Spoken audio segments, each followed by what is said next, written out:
Баршаңызға қайырлы күн, достар. Сіздермен Назерке. Бүгін сіздерге жаңа жылдық дастарханның көркін ашатын, ең дәмді, оңай жасалынатын тіске басар мен салаттың рецебін ұсынатын боламын. Міндетті түрде жасап көріңіздер.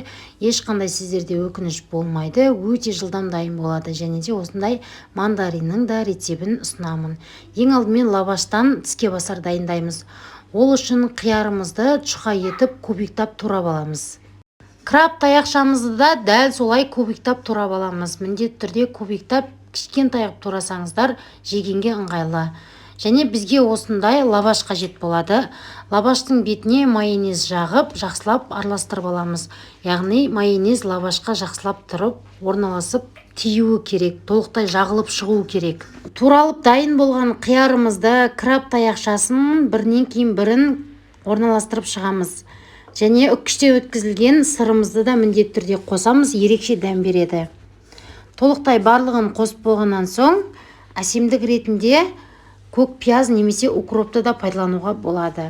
Осылай барлығын жақсылап орналастырып аламыз толықтай. Және келесі бетке ауыстырып, қолға ыңғайластырып, рулет сияқты қылып орап шығыңыздар. Тығыз қылып орналастырыңыздар. Және де ең шетіне келген кезде майонез жағып, қасықпен толықтай араластырып, тағы да рулетті ораймыз. Сонда біздің рулетіміз ашылып кетпейтін болады, тығыз орналасады. 5-10 минут өткеннен кейін пышақтың көмегімен кесіп, әдемі қылып дастарханға қарай ұсынсаңыздар болады.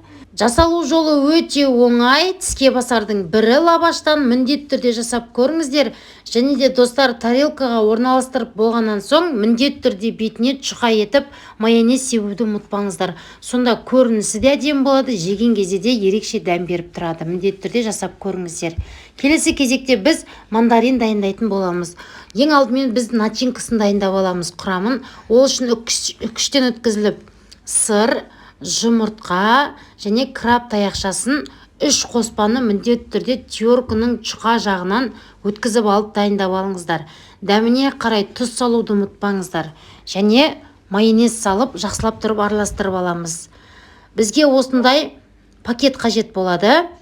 Одан үккіштен өткізіліп сәбіз қосатын боламыз. Өте майда етіп, қасықпен домалақ қылып орналастырып шығамыз. Толықтай чұқа етіп, толықтай орналастырып шығыңыздар. Бір шеті қалың, бір шеті чұқа болмасын. Начинкамызды домалақтап әкеп салып, пакетті ораймыз. 5 минуттан кейін осылай асықпай пакетті ашып, қараңыздар, өзінің формасын беріп тұр. Яғни мандариннің формасын домалақ қылып, және әсемдік ретінде осындай укроп, өзіңіздің қалауыңыз, дәл осылай жасасаңыздар болады. Ендігі кезекте өте оңай салат дайындаймыз. Тауықтың төс етін жақсылап пісіріп, қолмен осылай үгітіп шығыңыздар. Түтіп шығамыз, яғни майда етіп, майонез саламыз. Дәміне қарай чұқа етіп, тұз салуды да ұмытпаңыздар. Және тұздалған қиярымызды кубиктап тура орналастырамыз. Тағы да майонез, тұз салмаймыз бұл кезде.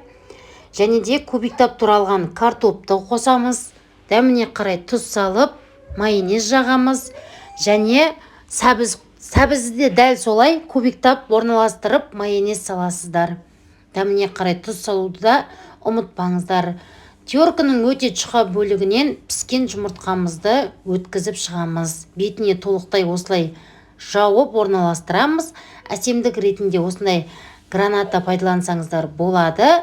Бұл міндетті емес. Осылай орналастырып, әсемдік ретінде тағы да укропты бір шетіне қыстырып қойып, дастарханға қарай тартсаңыздар болады. Ең дәмді, тойымды салаттардың бірі. Міндетті түрде жасап көріңіздер. Алда келе жатқан жаңа жылдарыңызбен каналыма тіркеліп, қолдап қоюды ұмытпаңыздар.